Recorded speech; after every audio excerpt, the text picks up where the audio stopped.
अध्याय 31। तुम कमीने। लियाम ने आश्चर्य से देखा कि आखिर वो क्या रहा है। सबसे मूर्खतापूर्ण गलती जो कोई कर सकता है वो है किसी मित्रवत चरित्र को अनावश्यक रूप से भड़काना, खासकर ये देखते हुए कि 3 सिर वाला कौवा इस कालकोठरी क्षेत्र का मालिक था। इसलिए उसने तुरंत अपनी हरकतें बंद कर दी और अपना रवैया बदल दिया। मुझे खेद है कि मुझे इतना समय लग गया। उसने अपने बालों को झटकते हुए साथ ही यह याद करने की कोशिश की कि क्या उसने अपने पिछले जीवन में शुरुआती कालकोठरी के संबंध में ऐसा कुछ सुना है। विशाल कौवा उसके व्यवहार पर खुश दिख रहा था और पक्षी ने अपने पंख फुलाए और जोर से चीखा, ठीक उसके 3 सिरों में से एक से। इससे पहले कि लियाम ये समझने की कोशिश कर पाता कि क्या हो रहा है, पक्षी के दूसरे सिर ने प्रतिक्रिया की और उसकी संबंधित चोंच हिलने लगी। चुप रहो रनुआ, मैं बात कर रहा हूँ ना। पक्षी का पहला सिर जो जोर से चीख रहा था तुरंत शांत हो गया, जैसे कि वो कोई आज्ञाकारी बच्चा हो। फिर दूसरे सिर ने अपना गला साफ किया और बोलना जारी रखा। मानव, पिछले 100 दशकों में आप इस परीक्षण को सफलतापूर्वक चुनौती देने और पास करने वाले पहले व्यक्ति हैं। आपसे मिलना हमारे लिए बहुत सम्मान की बात है। हे वीर योद्धा। लियाम ने चुपचाप सिर हिलाया जिससे पक्षी और अधिक बात कर सके। उसी समय उसने इस कौवे के बारे में कुछ अजीब देखा। इसका पहला सिर पक्षी की तरह चीख रहा था, लेकिन इसका दूसरा बीच वाला सिर उससे मोहक महिला आवाज में बात कर रहा था। यहाँ तक कि दुनिया के मौजूदा शीर्ष गायक भी ऐसी शुद्ध लेकिन आकर्षक आवाज पाने के लिए जान दे देंगे। जैसे कि पक्षी ने लियाम की आक्रामक निगाह को अपने ऊपर महसूस किया, दूसरे सिर ने जल्दी से बोलना जारी रखा।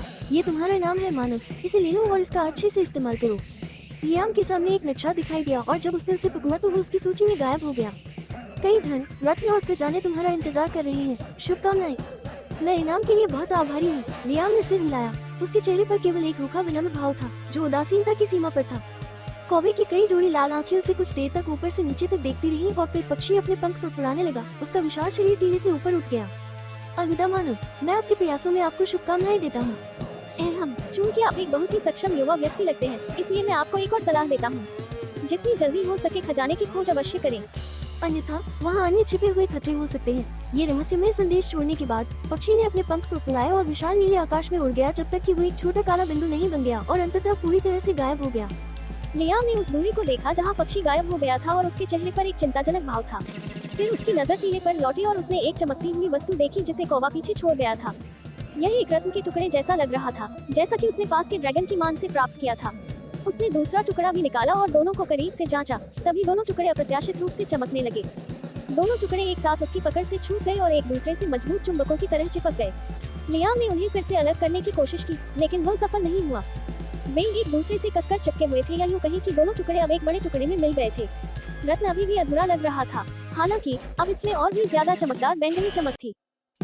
तो आखिरकार इस कालकोठरी में कोई सुराग था। लियाम ने रत्न के टुकड़े को अपनी इन्वेंट्री में वापस रख दिया और उसे और करीब से देखने के लिए नक्शा निकाला। क्या ये दुनिया का सामान्य नक्शा नहीं है? उसने इसे पलटकर सभी महाद्वीपों को देखा और फिर वोइजर नामक एक सुदूर राज्य के कोने में एक छोटा सा लाल क्रॉस का निशान था। लियाम ने नक्शे को भी इन्वेंट्री में वापस डालने से पहले कुछ सेकंड के लिए लाल निशान को देखा। शायद उसे इस पूरी तरह से अप्रत्याशित खोज से अधिक उत्साहित होना चाहिए था, लेकिन उसके मन में एक बेचैनी सी भावना थी। मुख्य रूप से इसलिए क्योंकि उसने ड्रैगन की मान से 3 अनोखी बूंदों के साथ साथ इस पूरी खोज श्रृंखला के बारे में एक भी शब्द नहीं सुना था। अगर मुझे सही से याद है तो ये वोइजर किंगडम एल्वेन किंगडम में से एक होना चाहिए। यह एक उच्च स्तरीय क्षेत्र है और अब मैं वहाँ नहीं पहुँच सकता, इसलिए मैं इस नक्शे के बारे में तब चिंता करूंगा जब मैं 50वें स्तर पर पहुँच जाऊंगा। उसने एक गहरी सांस ली और फिर बाहर जाने से पहले खाली जंगल पर एक और नजर डाली। वह पोर्टल से बाहर चला गया, सीधी कालकोठरी के प्रवेश द्वार पर पहुंच गया। क्या उन्होंने पहले ही नरिया को मार दिया है? लियाम ने सोचा, क्योंकि उसका स्तर अब उस फील्ड बॉस को हराने के लिए पर्याप्त था। इस स्थान को छोड़ने से पहले क्यों न क्षेत्र में सब कुछ खत्म कर दिया जाए। हालांकि इससे पहले कि वह अपना विचार पूरा कर पाता, पोर्टल से बाहर निकलते ही एक मुट्ठी उस पर उल्टी हुई आई। तुम कमीने। अध्याय को जल्दी से अपडेट करने में हमारी मदद करने के लिए और उपन्यास पढ़ें। बहुत बहुत धन्यवाद। अध्याय 32। कितना अच्छा इंसान। भाग 1। लियाम एक ऐसा व्यक्ति था जिसने अपने जीवन में पहले ही कई वर्षों तक भयानक भीषण युद्ध का सामना किया था, तो वह इस छोटी सी नर्म मुट्ठी का तुरंत जवाब कैसे नहीं दे सकता था। वह केवल 1 इंच दाईं और बढ़ा और हमले को ऐसे चकमा दिया जैसे कि कुछ भी नहीं था, जिससे हमलावर लड़खड़ाकर आगे की ओर गिर गया। लियाम ने आह भरी और उस व्यक्ति को पकड़ लिया ताकि वह स्थिति को और खराब न कर दे। मादरचोद, लालची बदमाश, क्या तुमने हमें वाकई मूर्ख समझा? एलेक्स ने जोर से गाली दी। उसके लंबे लाल बाल खुल गए। उसने जल्दी से खुद को संभाला और गुस्से से फुफकारते हुए कहा। उसकी छाती ऊपर नीचे हो रही थी। वाह, इस लड़की ने वाकई उस मूर्ति में बहुत ताकत लगाई है। लियाम ने अपना सिर खुजलाया। उसके लिए यह अनुमान लगाना बहुत मुश्किल नहीं था कि क्या हो रहा था। उसकी शांत मुस्कान देखकर एलेक्स और भी क्रोधित हो गया। तुम्हारी हिम्मत कैसे हुई? बहन, कृपया शांत हो जाओ। रे ने एलेक्स को रोकने की पूरी कोशिश की, लेकिन हमेशा की तरह वो बुरी तरह विफल रहा। हमने तुम्हें हमारे साथ पार्टी करने के लिए बुलाया था, लेकिन तुमने आखिरी समय में हमें छोड़ दिया और सब कुछ अपने लिए ले लिया। क्या तुम गंभीर हो? तुम्हारा क्या मतलब है? लियाम ने शांति से जवाब दिया, अगर तुम यहीं रहते तो क्या तुम मर नहीं जाते? तुम्हें किसी भी तरह से कोई पुरस्कार नहीं मिलता। ओह, तो अब तुम फिर से मिस्टर सब जानते हो। मुझे मत हंसाओ, क्या बेवकूफ हो। तुम हमें वहाँ भी चेतावनी दे सकते थे और हम साथ में कालकोट भी खत्म कर सकते थे, लेकिन इसके बजाय तुमने हमें घसीटा और फिर हमें लटका दिया। सबसे बुरी बात तो ये होती कि हम मर जाते, तो क्या हुआ? तुम्हें हमें कालकोटरी से बाहर नहीं निकालना था। लियाम ने देखा कि महिला उसे मारने के लिए तैयार थी। वो ये बताना चाहता था कि वे अपनी मर्जी से कालकोटरी से बाहर निकली थी, लेकिन उसने अपने शब्दों को निगलने का फैसला किया। उसके पास करने के लिए बहुत सारे काम थे और यहाँ खड़े होकर दो महिलाओं से झगड़ना उसकी सूची में नहीं था। और उसके सामने खड़ी महिला को ऐसा नहीं लग रहा था कि वो जल्द ही रुकने वाली है। और हम, लियाम ने उसे रोका और उसे अपनी बात पूरी नहीं करने दी। मैं तुम लोगों को मुआवजा दूंगा। हाँ, तुम्हें ऐसा करने की जरूरत नहीं है, सीनियर, रे ने अजीब तरह से हंसते हुए कहा, लेकिन वो स्पष्ट रूप से बहुत उत्साहित लग रहा था। चुप रहो, बेवकूफ, एलेक्स ने उसे डांटा। हम किस मुआवजे की बात कर रहे हैं? क्या होगा अगर मैं तुम लोगों को और अधिक कौशल प्राप्त करने का रहस्य बताऊं? लियाम ने हंसते हुए कहा। उसके सामने बैठे तीनों, यहाँ तक कि चुप रहने वाली मिया भी तुरंत चौंक गई। तो सीनियर, तुम वाकई उन्हें किसी दुकान से नहीं खरीद रहे थे? हाँ, रे ने सबसे पहले कुछ कहा, हालांकि वो सिर्फ बड़बड़ा रहा था। लियाम ने असहाय होकर अपना सिर हिलाया। नहीं, ये इतना आसान नहीं है, मैं इसे संयोग से ही ढूंढ पाया हूँ। मेरी बात ध्यान से सुनो और बेहतर होगा कि तुम इसे अपने तक ही रखो। अगर तुम किसी भी क्रिया को पर्याप्त बार दोहराते हो और इस बात की अच्छी समझ रखते हो कि तुम क्या कर रहे हो, तो तुम उस कौशल को बिना किसी विशेष कौशल पुस्तकों की आवश्यकता के अपने आप सीख सकते हो। उदाहरण के लिए, मिस्टर, तुम अपनी ढाल का उपयोग करके उस पेड़ से टकरा क्यों नहीं जाती? एलेक्स ने अपनी आंखें सिकोड़ ली और लालची बदमाश को संदेह से देखा और फिर उसके द्वारा बताए गए सिद्धांत का परीक्षण करने चली गई। अगर यह सच नहीं है, मैं कसम खाता हूँ कि मैं तुम्हारा ख्याल रखूंगा। लियाम ने ठहाका लगाया। तुम पेड़ से टकराने के तरीके पर ध्यान दो, इसके कमजोर बिंदुओं के बारे में सोचो और अपनी पूरी ताकत और शक्ति से उस पर वार करो। उसे पता था कि उसे शायद कुछ समय लगेगा, इसलिए उसने रे को कुछ संकेत देने का फैसला किया। उसने मिया से कुछ भी कहने की हिम्मत नहीं उठाई क्योंकि वो उसके प्राकृतिक विकास को बाधित नहीं करना चाहता था। तुम मिडिल क्लास वाला किरदार क्यों निभा रही हो? लियाम ने रे को एक तरफ खींच लिया और पूछा। क्या ये सबसे अच्छा नहीं है? रे उलझन में दिख रहा था क्योंकि लियाम खुद भी उसी शैली में खेल रहा था। क्या आपके पास अपने चचेरे भाई की तरफ कोई विशेष लगाव है? रे ने अपना सिर हिलाया। नहीं, सिस्टर ने आपके लिए क्या सुझाया? वो शिकारी। हाँ। लियाम ने बेपरवाह आदमी को देखकर आह भरी। ये निश्चित रूप से एक ऐसा व्यक्ति था जिसने अपने जीवन में एक सेकंड के लिए भी कड़ी मेहनत नहीं की थी। तो मेरी राय में आपको शिकारी वर्ग के साथ जाना चाहिए। मुझे आपको एक दोस्त के रूप में जोड़ने दें और मैं बाद में इस एक की भरपाई के लिए आप लोगों को एक और कालकोटरी में ले जाऊंगा। जब ये दोनों बात कर रहे थे तो एलेक्स इस दिशा में प्रशिक्षण ले रहा था। वहाँ से एक तेज आवाज गूंजी। हर कोई उसकी ओर देखने के लिए मुड़ा और देखा कि उसके सामने का पेड़ दो हिस्सों में विभाजित हो गया था। दूसरी ओर एलेक्स उस नई अधिसूचना को देखने में व्यस्त थी जो उसके सामने पॉप अप हुई थी। डिंग, तुमने एक नया कौशल सीखा है शील्ड स्लैम। क्या बकवास है, तुम झूठ नहीं बोल रहे थे।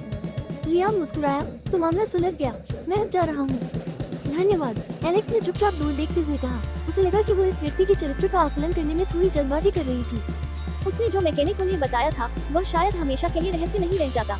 फिर भी खेल में इतनी जल्दी उनके लिए यह एक बहुत बड़ा बढ़ावा था, इसलिए उसने मुश्किल होना बंद कर दिया और अपना अभिमान निगल लिया। चूंकि वही थी जिसने उस पर अनुचित तरीके से आरोप लगाया था, इसलिए उसने एक जैतून की शाखा बढ़ाने का फैसला किया। क्या तुम हमारे साथ कुछ और बार कालकोटरी चलाना चाहते हो? हम और अपने लेवल को और तेजी से पूरा कर सकते हैं। नहीं, कोई बात नहीं। लियाम वास्तव में अपने अगले कुछ कदमों के बारे में अपने मन में योजना बना रहा था, लेकिन निश्चित रूप से उसके सामने खड़े तीनों ने उसके कार्यों को उसकी दोस्ताना व्यवहार के रूप में गलत समझा। इससे एलेक्स को और भी बुरा लगा और उसने माहौल को हल्का करने की कोशिश की। चलो विशेषज्ञ, हमें कुछ और संकेत दो। उसने एक अजीब सी मुस्कान बिखेरी, जिसका मतलब था कि वो वास्तव में इश्कबाजी कर रही थी, लेकिन किसी तरह अजीब लग रही थी। हालांकि लियाम ने इस पर कोई ध्यान नहीं दिया। और संकेत, हम सुनिश्चित करें कि आप मरे नहीं। मृत्यु के लिए बहुत बड़ी सजा है, उसने बेरुखी से जवाब दिया। एलेक्स ने अपनी आंखें चौड़ी कर ली क्योंकि उसे अचानक एहसास हुआ कि शायद इसीलिए उसने उन्हें कालकोटरी से बाहर निकलने के लिए कहा था। अब उसे और भी बुरा लगा कि उसने उसे पूरी तरह से गलत समझा था। वैसे तुमने मेरी और रे दोनों की मदद की, लेकिन तुम मिया को कोई संकेत देना भूल गए। हाँ, उसने बातचीत जारी रखने के लिए एक और वाक्य कहा। उसे वास्तव में उम्मीद नहीं थी कि वो कठोर आदमी जवाब देगा, लेकिन उसके आश्चर्य के लिए लियाम तो जाने की तैयारी कर रहा था। जोर से चिल्लाया, तुम सही हो, मैं लगभग भूल ही गया था। अप्रत्याशित रूप से वो मिया के सामने रुका और उसके कानों में कुछ फुसफुसाया। हाँ, अन्य दो भ्रमित थे और उसकी ओर देख रहे थे, लेकिन उसने उन्हें कुछ भी समझाने की हिम्मत नहीं उठाई। वो चट्टान से नीचे कूद गया और भाग गया। अध्याय 33, कितना अच्छा इंसान, भाग 2। एलेक्स और रे दोनों ने देखा कि रहस्यमय व्यक्ति का आदर्श सिंहूट जंगल में गायब हो गया। उनके दाईं ओर फील्ड बॉस की वजह से अभी भी बहुत हंगामा हो रहा था, लेकिन लियाम ने उस सब से बचकर दूसरी दिशा में भाग लिया था। हाँ, मैंने वास्तव में उस व्यक्ति को गलत समझा। एलेक्स ने अपनी सांस के नीचे बड़बड़ाया, वो इतना बुरा नहीं है। ही, तुम्हें लोगों पर ज्यादा भरोसा करना चाहिए बहन। रे ने हंसी उड़ाई, लेकिन वो अपनी ओर आने वाली घातक चमक को महसूस करने के तुरंत बाद चुप हो गया। वे दोनों थोड़ी देर तक झगड़ते रहे। जब उन्होंने आखिरकार मुड़कर मिया को देखा, उसके चेहरे पर एक अजीब सा भाव था और उसकी गाल चमकीले लाल थे। वास्तव में उसका पूरा चेहरा और गर्दन का क्षेत्र पूरी तरह से लाल हो गया था। क्या हुआ? एलेक्स भ्रमित थी। फिर उसे याद आया कि लियाम ने उसके कान में कुछ फुसफुसाया था, लेकिन उसने ऐसा क्या कहा होगा जिससे मिया इस तरह की प्रतिक्रिया दे सके? उसने क्या कहा? उसने पूछा। मिया आमतौर पर बहुत शांत और संयमित लड़की थी और शायद ही कभी कोई भावनाएं दिखाती थी। एलेक्स के विपरीत, जिसकी भावनाएं हमेशा उसके आस्तीन में रहती थी। उनके हाई स्कूल में उसे सभी लोग बर्फ की देवी के रूप में पूछते थे, लेकिन अब वो इस तरह का भाव दिखा रही थी। अरे क्या हुआ? एलेक्स ने चिंतित होकर पूछा। उस आदमी ने अभी कुछ अजीब कहा। मिया ने उसे चकित होकर उत्तर दिया। उसने कहा कि अगर हम खेल के अंदर। इस बीच वे पहले से ही पार्टी के अन्य सदस्यों को इकट्ठा करने की कोशिश कर रहा था ताकि वे कुछ और बार कालकोठरी चला सके। वो इन मामलों में काफी मूर्ख था, इसलिए उसने ये भी नहीं देखा कि दो महिलाएं धीमी आवाज और अजीब भावों में कुछ बात कर रही थी। उसने बेतरतीब ढंग से कुछ अच्छे दमे डीलरों को चुना और वापस चला गया। जब वे तीनों अपनी जगह पर रुक गए, धमाका धमाका, कालकोठरी के प्रवेश द्वार पर जोरदार विस्फोटक आवाजें गूंज रही थी। क्या बकवास है! एक और फील्ड बॉस पैदा हो गया। नए रंगरूटों में से एक ने उलझन में बुड़बुड़ाया। ऐसा लगता है, क्या हमें और लोगों को लाना चाहिए? वाह, इस खेल की शुरुआत बहुत ही खराब हुई। दूसरी ओर रे ने घुटन महसूस की। दो नए रंगरूटों के विपरीत, वो इस तथाकथित भालू के सलूट से काफी परिचित था। शश, तुम लोग, ये मेरी बहन है। अगर तुम अपनी जान से प्यार करते हो तो उसे भालू मत कहो। उसने घबराहट में अपनी सांस के नीचे बुड़बुड़ाया और आगे बढ़ गया। बहन, क्या हुआ? वो केवल कुछ मिनटों के लिए ही गया था। इतने कम समय में ऐसा क्या हो सकता था कि उसकी गर्म स्वभाव वाली बहन ज्वालामुखी की तरह फट गई? रे ने खतरे के क्षेत्र में बहुत सावधानी से संपर्क किया, जैसे कि वास्तव में उसके पास एक वास्तविक भालू था। क्या हुआ बहन? क्या तुम थोड़ा शांत हो सकती हो? सब ठीक है एलेक्स, इसे रहने दो, मिया ने भी बुड़बुड़ाया। हालांकि एलेक्स स्पष्ट रूप से उसे या मिया को जवाब देने के मूड में नहीं था। वो बस उन सभी पेड़ों से टकराती रही जो उसके हाथ लग सकते थे। मैं उसे मारने जा रही हूँ, मैं उसे मारने जा रही हूँ। हाँ, वो किसे मारना चाहती है? रे ने मिया की ओर देखा, जिसने दूर देखा और उसे जवाब नहीं दिया। थोड़ी देर बाद एलेक्स अंततः शांत हो गया और फिर उनका समूह कुछ और राउंड खेलने के लिए वापस कालकोठरी में चला गया। रुको, जब तक मैं उस विकृत व्यक्ति को फिर से पकड़ नहीं लूं। कमबख्त हारे हुए हम कालकोठरी में कौवों का वध करते हुए उग्रदम महिला के होठों से कई अपशब्द निकले। वो इतनी क्रोधित थी कि उसकी दक्षता चार्ट से बाहर थी और दो नए भर्ती होने वाले लोग खुद को रोक नहीं पाए और ऐसा महसूस कर रहे थे जैसे कि वे अभी एक शीर्ष टीम में शामिल हुए हों। इस बीच इस सब के लिए जिम्मेदार व्यक्ति लियाम आराम से जंगल में भाग गया, क्योंकि वो इस पूरे क्षेत्र से अपनी मुठभेड़ की तरह परिचित था।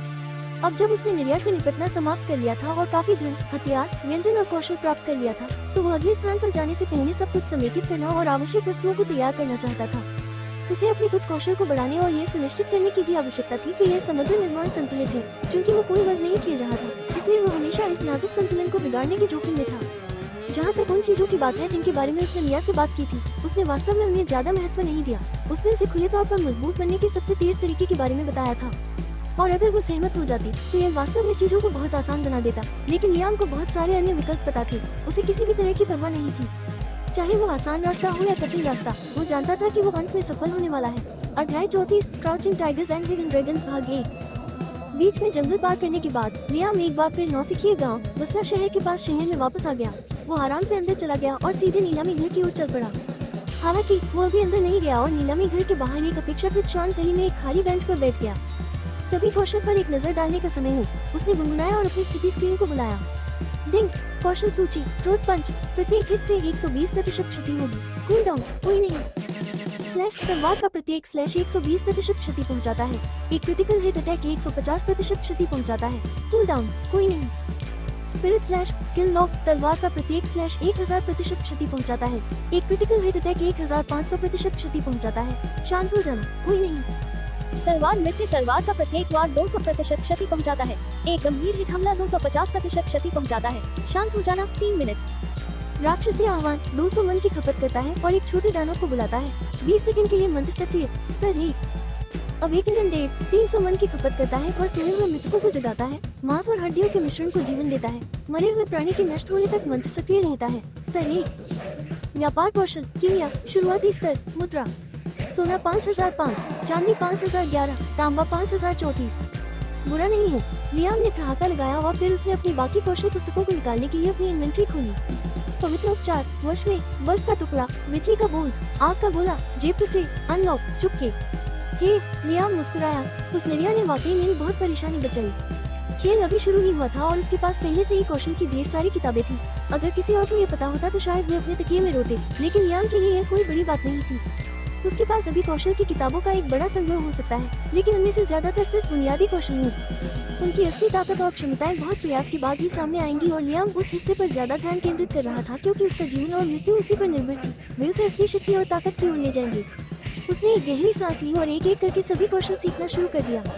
उसका शरीर बारी बारी से एक चमकदार रोशनी से चमकता और फिर फीका पड़ जाता। ये प्रक्रिया कई बार दोहराई जाती रही जब तक कि उसने सभी कौशल सीख नहीं लिए। खैर, एक को छोड़कर सभी। लियाम वास्तव में पवित्र उपचार सीखने में सक्षम नहीं था। ये कौशल उसके लिए बिल्कुल बेकार था क्योंकि उसे राक्षसी और मरे हुए लोगों की ऊर्जा से लगाव था और इसलिए उसे दैवीय ऊर्जा से किसी भी तरह का लगाव नहीं था। लेकिन इसका मतलब यह नहीं था कि ऐसा कोई उपचार मंत्र नहीं था जिसे लियाम सीख सकता था। कुछ प्रकृति उपचार मंत्र थे जिन्हें वो सीख सकता था, लेकिन उसके पास वर्तमान में वे कौशल पुस्तकें नहीं थी और इसलिए उसने इस पर बहुत अधिक ध्यान नहीं दिया। हम ठीक है, वापस जाने का समय आ गया है। लियाम ने अपनी गर्दन को बाएं और दाएं हिलाया और फिर नीलामी घर में टहलता हुआ चला गया। कृपया अपनी वस्तुएं यहाँ रखें, सर। एक मधुर आवाज गूंजी और जैसे ही वो इमारत में दाखिल हुआ, उसके सामने स्टेटस स्क्रीन जैसी एक पारदर्शी स्क्रीन आ गई। लियाम ने जल्दी से कौशल पुस्तक डाली और फिर उपलब्ध वस्तुओं को स्क्रॉल किया। उसके पास बहुत सारा सोना और चांदी था, इसलिए वो इस बार कुछ भी बेचने की योजना नहीं बना रहा था, बल्कि वो कुछ थोक खरीदारी करने की योजना बना रहा था। डिंग बधाई, डायवोल्फ खाल X50 खरीदी गई है। डिंग बधाई, विलवुल्फ खाल X50 खरीदी गई है। डिंग बधाई, डायवोल्फ खाल X150 खरीदी गई है। डिंग बधाई, विलवुल्फ खाल X70 खरीदी गई है। डिंग बधाई, डायवोल्फ खाल X500 खरीदी गई है। डिंग बधाई, विलवुल्फ खाल X500 खरीदी गई है। डिंग बधाई, स्टोन फ्लावर डंथल X20 खरीदी गई है। डिंग बधाई, मेलोरा डंथल X65 खरीदी गई है। डिंग बधाई हो, रिगवी डंथल X40 खरीदी गई है। डिंग बधाई हो, स्पाइकी नॉफूल डंथल X15 खरीदी गई है। जबकि लियाम ने जल्दी से हर एक जड़ी बूटी खरीदना शुरू कर दिया जो उसे मिल सकती थी और साथ ही सभी प्रकार के बेरिए की खाल दी। नीलामी घर की इमारत के सामने एक बड़ा हंगामा शुरू हो गया। अरे कोई तो सब कुछ खरीद रहा है, भले ही वो हास्यास्पद कीमत पर हो। वाह, तुम सही हो। मैंने अपना एक टुकड़ा चांदी में लगाया और फिर भी बिक गया।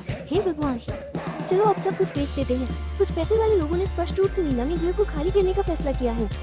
हाँ, कुछ खिलाड़ियों ने नीलामी घर में अपनी इन्वेंट्री स्लॉट में सब कुछ तेजी से डालना शुरू कर दिया। हालांकि एक अनुभवी खिलाड़ी ने उनकी हरकतों को देखा और उनका मजाक उड़ाया। तुम लोग बेवकूफ हो। अगर कोई थोक में कुछ खरीद रहा है तो इसका मतलब है कि वो उन्हें और भी अधिक कीमत पर वापस बेचने और पैसा कमाने की योजना बना रहा है।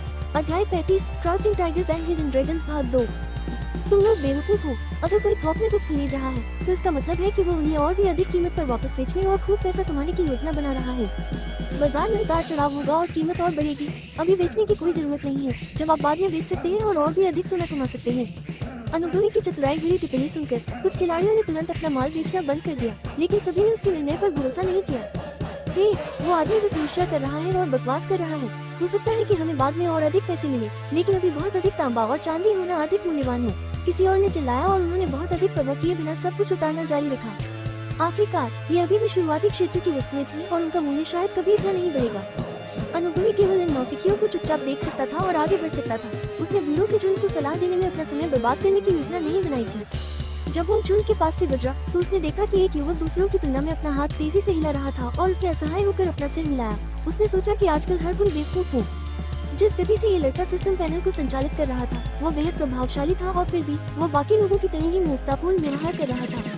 उसके लुक का तो जिक्र ही न करें, जो वहाँ मौजूद बाकी सभी लोगों से एक पायदान ऊपर लग रहा था। अब तक सभी को पता चल गया था कि खेल में लुक को बदला नहीं जा सकता और इसलिए बेरात को थोड़ी जलन और होश महसूस हुए बिना नहीं रहा जा सका।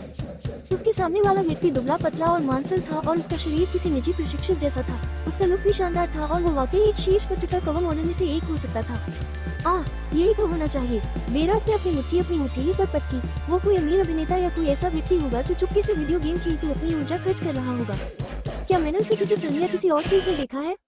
अच्छा, जो भी हो, मुझे इससे कोई सरोकार नहीं है। बेरात ने अपना सिर हिलाया और शहर के विक्रेताओं के पास चला गया जो विभिन्न खोजों को बांट रहे थे। उसने अभी उनमें से कई को पूरा किया था और श्रृंखला में अगली खोजों को प्राप्त करने के लिए जा रहा था। लोहार, व्यापारी, शहर का रसोईया। हम देखते हैं। अगला दिन लड़ने वाली बूढ़ी डायल होनी चाहिए। बेरात के चेहरे पर एक शिकन दिखाई दी क्योंकि उसे दादी बिल्कुल पसंद नहीं थी। वो हर चीज में कमियां निकालती रहती थी और हर खिलाड़ी को अंतहीन परेशान करती रहती थी। इस वजह से बहुत से लोग पहले तो उससे खोज स्वीकार ही नहीं करते थे। ये कानों से खून बहाने के लायक नहीं था। हालांकि बेरात एक पूर्णतावादी था, इसलिए उसने हर एक खोज को चुना जो वो कर सकता था। उसने अपनी सांस के नीचे कुछ बुदबुदाया और अनिच्छा से बूढ़ी महिला की दुकान पर चला गया। दादी बरथा, मैं आपकी खाल लाया हूँ। उसने दुकान का दरवाजा खटखटाया और एक बुजुर्ग महिला जिसका चेहरा झुर्रियों से भरा हुआ था तुरंत दिखाई दी। शुक्रिया नौजवान, तुमने मेरी बहुत मदद की है। उसने उससे सारी खालें ले ली और खोज को यही खत्म किए बिना वो धैर्यपूर्वक बैठ गई और एक एक करके सभी जानवरों की खालों को जांचा और सबसे छोटे छेदों के बारे में शिकायत की। इस बीच बेरात ने अपने स्टेटस पैनल के साथ खिलवाड़ करना शुरू कर दिया। वो पहले से ही बता सकता था कि इसमें कम से कम 1 घंटा लगने वाला था और वो इंतजार करने के लिए तैयार था। जैसे ही वो बेखबर होकर छोटी सी दुकान के दरवाजे पर झुका, अचानक एक और व्यक्ति अंदर आया और बेरात ने ऊपर देखा कि किस दूसरे खिलाड़ी ने बूढ़े व्यक्ति की झल्लाहट को सहने का फैसला किया है। और जैसे ही उसने ऐसा किया, एक जानी पहचानी आकृति उसकी नजर में आई और वो तुरंत हैरान हो गया। ये व्यक्ति, हालांकि वो भाव जल्दी से बदल गया और उसके चेहरे पर एक व्यंग्यात्मक भाव दिखाई दिया। मैं प्रभावित हूँ। इस आदमी ने वास्तव में कुछ भेड़ियों की खालें बचाई और यहाँ वापस आ गया। उसने थोड़ा सिर हिलाया और अपने स्टेटस पैनल को देखने लगा। लेकिन अगले ही पल कुछ ऐसा हुआ जिसकी उम्मीद नहीं थी। वो बूढ़ी औरत जो उसे इस समय परेशान कर रही थी, अचानक सब कुछ छोड़कर उस व्यक्ति की ओर देखने लगी जो अभी अभी आया था। उसकी अपनी खोज अभी पूरी भी नहीं हुई थी। इसके अलावा दूसरे पक्ष को जो व्यवहार मिला वो भी बहुत अलग था। युवा नायक, तुम मेरी साधारण दुकान पर क्यों आई हो? क्या बकवास है? बेरात ने आश्चर्य से आश्चर्य व्यक्त किया कि उसके साथ राजसी व्यवहार क्यों किया जा रहा है, जबकि उसके साथ एक बेईमान चोर जैसा व्यवहार किया जा रहा था। और ये यही नहीं रुका। मैं आपके लिए कुछ खाल लाया हूँ, दादी बरथा, उसने शांति से बुदबुदाया। ओह, बहुत बहुत धन्यवाद युवा नायक, ये बूढ़ी औरत बहुत आभारी है। उसने विनम्रता से सिर भी झुकाया। उसने उसे भेड़िए की खाल का एक सेट दिया और अन्य बार की तरह उसने गिनने या देखने की हिम्मत नहीं उठाई और बस बंडल स्वीकार कर लिया और उसे दुकान के पीछे फेंक दिया। क्या तुम्हारे पास मेरे लिए और खाल है युवा नायक? उसने एक बार फिर उसे खाल का एक बड़ा बंडल दिया और उसने फिर से उसे बिना एक बार भी अंदर देखे स्वीकार कर लिया। विराट को आश्चर्य हुआ कि यह कुछ देर तक चलता रहा और वो उस आदमी के शरीर को पीली सफेद रोशनी में चमकते हुए देख सकता था, जिसका मतलब केवल यही हो सकता था कि उसने वास्तव में ऐसा किया था। बस खाल का एक गुच्छा मोड़कर ऊपर उठ गया। आखिर क्या हो रहा है? कुछ और सेकंड बीत गए और फिर उसे आखिरकार कुछ एहसास हुआ जिसे उसने पूरी तरह से अनदेखा कर दिया था। इस व्यक्ति ने शायद वो सब कुछ खरीदा जो बेचा जा रहा था और इसके विपरीत नहीं। अध्याय 36 crouching tigers and hidden dragons भाग 3। बेराट ने अपनी आंखें खोली और देखा कि उसके सामने कई मिनट से छायादार बातचीत चल रही थी। उसे पता था कि वो बहुत बड़ी गलती कर रहा था। यह व्यक्ति बिल्कुल भी मूर्ख नहीं था, बल्कि उसे एक खास खामी का पता था और बेराट जानना चाहता था कि वो इसका कैसे फायदा उठा सकता है। उसने इंतजार किया और देखा और इंतजार किया और देखा और आखिरकार वो व्यक्ति रुक गया। बेराट आगे बढ़कर बातचीत शुरू करने ही वाला था कि अचानक उसने बूढ़ी महिला को कुछ अजीब कहते सुना। बहुत बहुत धन्यवाद युवा नायक, आपकी वजह से मुझे अगले दशक तक भेड़ियों की खाल की जरूरत नहीं पड़ेगी। क्या बकवास है? बेराट ने जोर से चिल्लाना शुरू किया। उसे पक्का पता नहीं था, लेकिन ऐसा लग रहा था कि यह खास शुरुआती खोज अब उपलब्ध नहीं होगी। हालांकि किसी ने भी उसके घबराए हुए मुंह पर ध्यान नहीं दिया। लियाम पहले ही चलने लगा था और बूढ़ी दादी ने उसके सामने खाल फेंकने से पहले संतुष्ट होकर गुनगुनाया जो वो लाया था। डिंग, खोज विफल हो गई। ये खोज अब उपलब्ध नहीं है। शहर में आपकी प्रतिष्ठा 10 से कम हो गई। क्या बकवास है? क्या तुम अभी गंभीर हो? बेराट गुस्से में था। उसने बूढ़ी औरत को खुशी से गुनगुनाते हुए देखा और बहुत निराश महसूस किया। दादी, आपको और भेड़िए की खाल नहीं चाहिए? नहीं, मुझे नहीं चाहिए। क्या आप यहाँ कुछ खरीदने आए हैं? अगर नहीं तो दुकान के आसपास भीड़ मत लगाइए, भागो। अरे बकवास! बेराट जानता था कि उसे प्रतिष्ठा के प्रभाव के कारण यह व्यवहार मिल रहा था, लेकिन वो खुद को रोक नहीं सका और बूढ़ी औरत से फिर से पूछा, दादी, आपने उस युवक से सामान की जांच क्यों नहीं की? मैंने सुना है कि आजकल बहुत से लोग खराब खाल बेच रहे हैं। उसने अपने मुंह में कड़वाहट को निगल लिया और लियाम की गायब हो रही आकृति की ओर इशारा करते हुए शब्दों को थूक दिया। तुम सही हो। आजकल के युवा बेईमान हैं और हमेशा मेरी जैसी बूढ़ी औरत का फायदा उठाने की कोशिश करते हैं, लेकिन इस युवा नायक पर शक करने की कोई जरूरत नहीं है। उसके शरीर पर भेड़ियों की तेज बदबू थी। मुझे तुरंत पता चल गया कि उसके पास मुझे देने के लिए बहुत सारी खालें हैं। भगवान उस दयालु नायक को आशीर्वाद दे। दादी द्वारा लियाम की तारीफ सुनने पर बेरात के होंठ फड़क उठे और फिर वो चुपचाप चला गया। उसने उससे कोई और सवाल नहीं पूछा क्योंकि वो मोटे तौर पर अनुमान लगा सकता था कि यह सब कैसे हुआ। इस खोज को शुरू करने की तरकीब शायद बूढ़ी औरत की दुकान पर पहले से ही भेड़ियों की खालों की कई ढेर होने की थी। इन्हें खरीदा भी जा सकता था और जरूरी नहीं कि लूटा भी जाए, क्योंकि उसने खुद देखा था कि दूसरी पार्टी बड़ी मात्रा में खालें खरीद रही थी।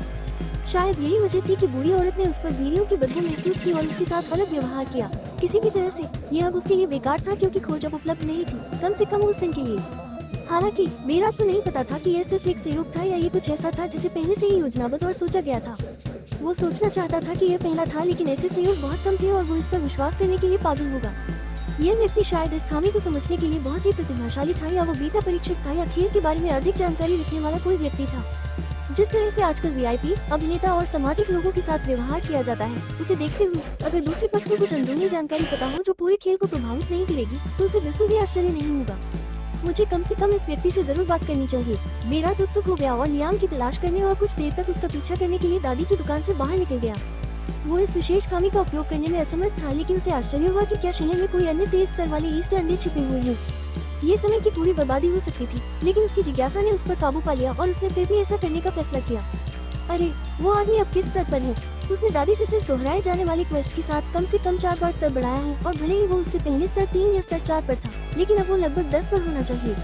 अरे अगर इस गेम के लिए कोई लीड बोर्ड है तो मुझे यकीन है कि उसका नाम उन पर होगा। लियाम की गति अपेक्षाकृत अधिक थी और इसलिए बेरात को उसके साथ बने रहना मुश्किल लगा, लेकिन सौभाग्य से लियाम ज्यादा देर तक नहीं चला और जल्द ही शहर में ट्रेड बिल्डिंग पर फिर से रुक गया। यह आदमी अब क्या कर रहा है? बेरात ने अभी तक इस विशेष जगह की खोज नहीं की थी, इसलिए वो जल्दी से लियाम के पीछे अंदर गया और उसने उसे काउंटर पर महिला से बात करते हुए सुना। मैं 4 घंटे के लिए एक क्राफ्टिंग रूम बुक करना चाहूँगा। काउंटर पर कई चांदी के सिक्के दिखाई दिए और फिर महिला ने व्यक्तिगत रूप से लियाम को अंदर के कमरों में से एक दिखाने के लिए उठकर खड़ी हो गई। द फुक क्राफ्टिंग रूम, मुझे मत बताओ, उसके पास पहले से ही रेसिपी है। बेरात ने उस आदमी को घूर कर देखा, लेकिन वो अब उसका पीछा नहीं कर सका। क्या तुम्हें कुछ चाहिए साहसी? काउंटर पर एक और महिला ने उससे पूछा और बेरात ने अपना सिर हिलाया। वो खाली हाथ व्यापार भवन से बाहर चला गया, लेकिन अचानक उसके दिमाग में एक छोटा सा विचार आया। मुझे शहर के किमियागर के पास जाना चाहिए और उससे बात करनी चाहिए और देखना चाहिए कि क्या कोई है वहाँ, कोई और बचाव का रास्ता नहीं है। अगर कुछ भी काम नहीं करता है तो मैं हमेशा 4 घंटे बाद यहाँ वापस आ सकता हूँ। अध्याय 37 अभी नहीं। लियाम आराम से छोटी लेकिन पर्याप्त जगह के अंदर बैठ गया और अपनी इन्वेंट्री से सभी जड़ी बूटियाँ निकाल ली। अब उसके पास पर्याप्त सोना था और वो लेवल 10 को भी पार कर चुका था, इसलिए जब वो विविध चीजों का ख्याल रख रहा था तो उसने अपनी इन्वेंट्री को 5000 आइटम रखने के लिए अपग्रेड भी किया, जो सिस्टम इन्वेंट्री के लिए अधिकतम सीमा थी। अधिक आइटम या दुर्लभ उच्च श्रेणी की वस्तुओं को संग्रहित करने के लिए अन्य स्टोरेज कलाकृतियों को विशेष रूप से तैयार या लूटा और बांधा जाना चाहिए, इसलिए उसने उस कार्य को किसी और समय के लिए टाल दिया। मुझे देखने दो। बेसिक हीलिंग पोशन, बेसिक मैना पोशन, बेसिक स्टेमिना पोशन, बेसिक स्ट्रेंथ पोशन, बेसिक एजिलिटी पोशन। अभी के लिए इन 5 से शुरू करना पर्याप्त होना चाहिए। लियाम ने प्रत्येक पोषण रेसिपी के लिए आवश्यक जड़ी बूटियों के आधार पर सभी जड़ी बूटियों को बड़े करने से ढेर कर दिया। चूंकि ये सभी बेसिक पोषण थे जो एक शुरुआती किमियागर द्वारा तैयार किए जाने के लिए काफी सरल थे, इसलिए रेसिपी में केवल जड़ी बूटियां ही शामिल थीं। उसकी सफाई करने वाले पोषण के विपरीत उन्हें जानवरों के खून या हड्डियों या किसी अन्य वस्तु की आवश्यकता नहीं थी। फिर लियाम ने अपनी इन्वेंट्री से कढ़ाई निकाली और बगल में रूल को सक्रिय करके हीटिंग शुरू की। उसने अपना अंगूठा दबाया और उसे हटा दिया, एक बार फिर से केवल स्वचालित विनियमन का उपयोग करते हुए। ये बुनियादी औषधियों के लिए पर्याप्त से अधिक था और इसमें केवल 60 से 70% प्रभावकारिता वाले पोषण बनाने की खामी थी। ये संख्या स्पष्ट रूप से बेहतर हो सकती थी यदि वो पूरी एकाग्रता और मन पर पूर्ण नियंत्रण के साथ पूरी मिश्रण प्रक्रिया को स्वयं नियंत्रित करता। हालांकि उसके पास अभी जड़ी बूटियों या सोने की कोई कमी नहीं थी, इसलिए उसने मिश्रण दक्षता के बजाय गति को अधिक महत्व दिया। कढ़ाई के गर्म होने के बाद लियाम ने उसमें साफ पानी की एक बाल्टी डाली और एक ही बैच में उसने जड़ी बूटियों के पूरे पहले ढेर को फेंक दिया। उसने पहले से ही ग्रंथियों को उचित अनुपात में व्यवस्थित कर रखा था, इसलिए उसे और कुछ करने की जरूरत नहीं थी। वो बस कढ़ाई के पास बैठ गया और नियमित अंतराल पर एक बड़ी करछुल का उपयोग करके अंदर की तरल को घुमाया। थोड़ी देर में सूचनाओं की एक श्रृंखला जोर से बजने लगी। डिंग, बेसिक हेल्थ पोषण बनाया गया। डिंग, बेसिक हेल्थ पोषण रेसिपी प्राप्त की गई। डिंग, बेसिक हेल्थ पोषण बनाया गया। डिंग, बेसिक हेल्थ पोषण बनाया गया। डिंग, बेसिक हेल्थ पोषण बनाया गया। डिंग, बेसिक हेल्थ पोषण बनाया गया। डिंग, आपकी कीमिया कौशल दक्षता प्रशिक्षु स्तर तक बढ़ गई है। ठीक है, अगले पर जाने का समय है। लियाम ने अपनी गर्दन को मोड़ा और जल्दी से कढ़ाई खाली करने के लिए खड़ा हो गया। उसने कढ़ाई के अंदर मौजूद बेसिक हेल्थ पोषण की बड़ी मात्रा को कई छोटे आकार की कांच की बोतलों में निकाला और उन्हें अपनी इन्वेंट्री में संग्रहित किया। फिर उसने कढ़ाई पर एक और रूल सक्रिय किया जिसने सभी बचे हुए अवशेषों को जला दिया और एक और ताज़ा मिश्रण बैच के लिए सब कुछ साफ हो गया।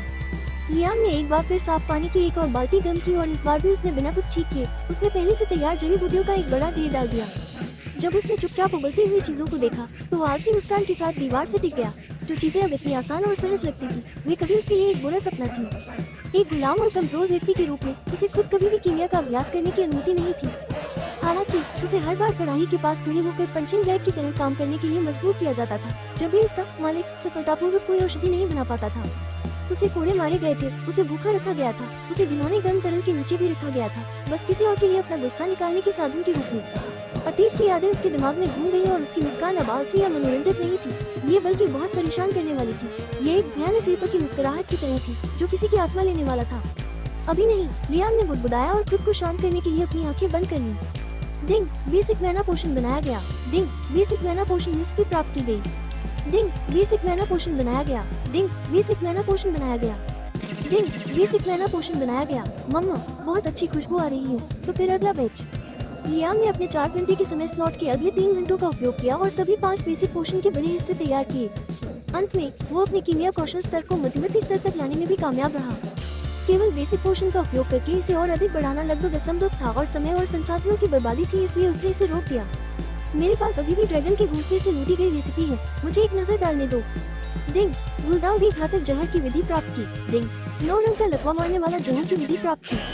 डिंग, निम्न श्रेणी का चुपके वाला औषधि की विधि प्राप्त की। डिंग, निम्न श्रेणी का जलश्वास औषधि की विधि प्राप्त की। 4 विशेष और अद्वितीय कीमिया औषधि। ओह, ये एक बढ़िया संग्रह हो। बहुत बुरा हुआ कि मेरे पास अभी तक इनके लिए सामग्री नहीं है, अन्यथा मैं आज ही कीमिया कौशल को मास्टर स्तर तक ले जा सकता था। ठीक है, जो भी हो, चीजों को जल्दी करने की कोई जरूरत नहीं है। उसने यहाँ जो कुछ भी कर सकता था वो सब कर लिया था, इसलिए उसने विविध वस्तुओं को पैक किया और क्राफ्टिंग रूम से बाहर निकल गया। अध्याय 38, दिन और मिठाई। हे, यह आदमी अभी भी यहाँ है। लियाम ने मुस्कुराते हुए ट्रेड बिल्डिंग से बाहर निकलते हुए कहा। बेशक उसने देखा था कि बेरात उसके पीछे पीछे चल रहा है, लेकिन उसे इस पर कार्रवाई करने की कोई जरूरत नहीं दिखी। ठीक है, मुझे देखना है कि क्या वो अभी भी इंतजार कर रहा है। उसकी मुस्कान चौड़ी हो गई और अगले ही पल उसका चेहरा गायब हो गया। क्या बकवास है, वो कहाँ चला गया? बेरात ने इधर उधर देखा। उसकी गति और चपलता पहले से ही इतनी अधिक है कि मैं अब उसका पता भी नहीं लगा सकता। नहीं, रुको, क्या उसने कोई चुपके का हुनर सीखा है? बेरात निराश था कि उसने अपना निशान खो दिया था। अब मैं उसे फिर से कैसे ढूंढूं? कुछ महत्वपूर्ण बात समझने से पहले उसने कुछ देर तक अपने दिमाग पर जोर डाला। फिर उसने स्पष्ट बात को नजरअंदाज करने के लिए खुद को माफ किया। अरे, उसने अभी अभी लॉग आउट किया होगा। मैं इतना परेशान क्यों हो रहा हूँ? उसने अपना सिर हिलाया जैसे कि वो शारीरिक रूप से अपने दिमाग को ज्यादा सोचना बंद करने की कोशिश कर रहा हो। उसने एक लंबी सांस छोड़ी और ट्रेड बिल्डिंग के प्रवेश द्वार पर एक पेड़ के पास बैठ गया। मैंने पहले ही 3 घंटे बर्बाद कर दिए हैं, तो क्या हुआ अगर मैं कुछ और बर्बाद करूँ? भाड़ में जाए। उसने शहर के कुछ कीमियागरों से 100 अलग अलग तरीकों से बात करने की कोशिश की थी, लेकिन वो संभावित खामियों के बारे में एक छोटा सा सुराग भी नहीं ढूंढ पाया था। इस बिंदु पर वो इतना व्यस्त था कि वो खामियों को खोजने के लिए जुनूनी था, या तो ये था या वो खेल को पूरी तरह से छोड़ने के लिए तैयार था। उफ, कम से कम दिन के बाकी समय के लिए। लियाम ने अपने शरीर में एक झटका महसूस किया और उसकी चेतना वास्तविक दुनिया में लौट आई। फिर उसने लापरवाही से गेम कैप्सूल खोला और उसमें से बाहर निकल गया। भाई, वाह, तुम आखिरकार वापस आ गए। मैंने तुरंत खड़ी हुई और उसके पास दौड़ी, परिचित लेकिन अपरिचित आकृति को उत्सुकता से देखते हुए। हाँ, क्या तुम्हें भूख लगी है? माफ करना, मैं थोड़ी देर से आई हूँ। नहीं, मैं ठीक हूँ। लड़की ने हमेशा की तरह अपनी लंबी पलकें झपकाते हुए एक बड़ी मुस्कान बिखेरी। हालांकि उसका छोटा चेहरा और फीनिक्स जैसी आंखें थोड़ी थकी हुई और झुकी हुई लग रही थी। लियाम मुस्कुराए बिना नहीं रह सका। लड़की अपनी उम्र के हिसाब से बहुत परिपक्व थी। उसने कभी भी उससे कुछ नहीं मांगा था, हालांकि वे अक्सर भूखे ही सो जाते थे। उसने उसे थपथपाया और फिर जल्दी से पास के एक रेस्तरां से उनके लिए कुछ खाना मंगवाया। वो उसे किसी अच्छी जगह ले जाना चाहता था, लेकिन कल व्यस्त रहने वाला था, इसलिए उसने जल्दी से खाना खाकर दिन खत्म करने का फैसला किया। खाना जल्दी ही आ गया और लियाम ने दोनों के लिए प्लेटों और कटोरों में ढेर सारे व्यंजन परोसे। घर में सिर्फ भाई बहन की जोड़ी थी, इसलिए दोनों के खाने को खाते समय काफी शांति थी। भाई, क्या है वाकई ठीक है? हम बहुत खर्च कर रहे हैं यहाँ। नहीं, क्या तुम कल किसी बड़े अपार्टमेंट में जाना चाहती हो? लियाम मुस्कुराया और कोमलता से पका हुआ कोक का एक और टुकड़ा थमा दिया। बड़ा अपार्टमेंट? भाई, क्या हमने लॉटरी जीती है? लड़की ने प्यार से हंसी। हे, मुझे लगता है हम इसे ऐसा कह सकते हैं। लियाम ने ठहाका लगाया। उसने उसके कटोरे में और अपने कटोरे में भी कुछ और खाना डाला। इतनी ऊर्जा खर्च करने के बाद वह भूखा था, और साथ ही दूसरी बात भी थी। भाई, यह तुम्हें कुछ अलग लग रहा है। मिलिन को ठीक से समझ नहीं आया, लेकिन उसका दुबला पतला भाई आज कुछ अलग लग रहा था। हालांकि वह अभी भी कंकाल था, लेकिन ऐसा लग रहा था कि वह किसी कारण से ज्यादा मजबूत हो गया है। उसके चेहरे पर मौजूद दाने भी गायब हो गए थे और उसकी मांसपेशियां भी बन गई थी। मुझे घूरना बंद करो और अपना खाना खाओ। हम बेहतर खा रहे हैं, इसलिए बेहतर देखना और महसूस करना स्वाभाविक है। इसके बारे में ज्यादा मत सोचो। और कल स्कूल नहीं है, ठीक है? मैं अब इस खेल को खेल कर कमा रहा हूँ, इसलिए हम किसी बेहतर जगह पर जा सकते हैं। मैं नहीं चाहता कि हम यहाँ और रहें। तुम्हें आज रात अच्छा खाना चाहिए और आराम करना चाहिए, ताकि कल जब हम चलेंगे तो तुम भाई की मदद कर सको। वाह भाई, क्या ये सच है? हम सिर्फ खेल खेल कर पैसे कमा सकते हैं। लियाम मुस्कुराया और अपना सिर हिलाया, जिससे छोटी लड़की नाराज हो गई। बेशक, मैं तुमसे झूठ क्यों बोलूंगी?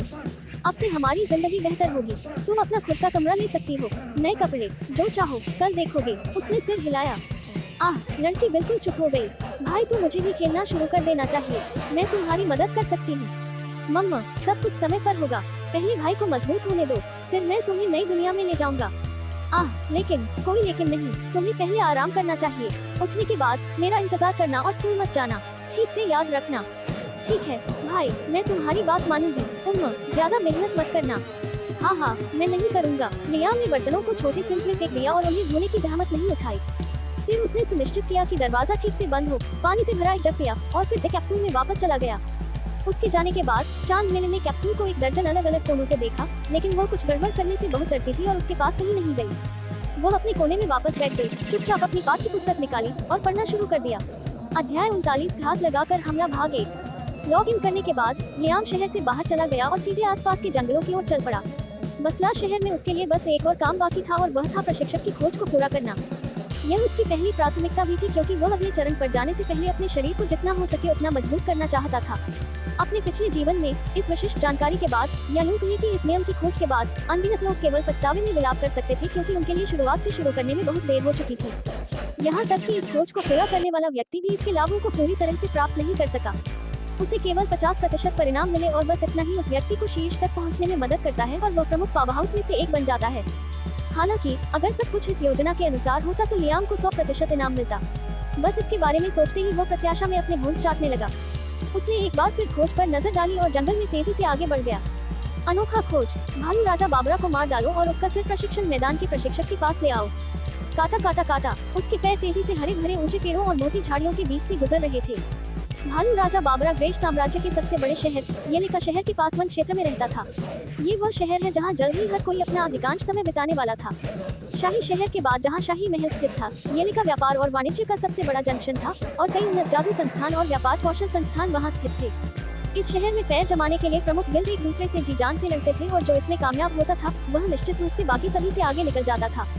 और सबसे महत्वपूर्ण बात यह है कि खिलाड़ी अंततः दुनिया की अन्य जातियों जैसे कि कल्पित बौने और भूत और जानवर के संपर्क में आते थे और उनसे बातचीत करते थे। शुरुआत में हर कोई अलविन सुंदरियों और प्यारे जानवरों से बात करने और उनके साथ बिस्तर पर जाने में बहुत खुश होता था, खासकर खेल की अविश्वसनीय हिंसक प्रकृति के कारण।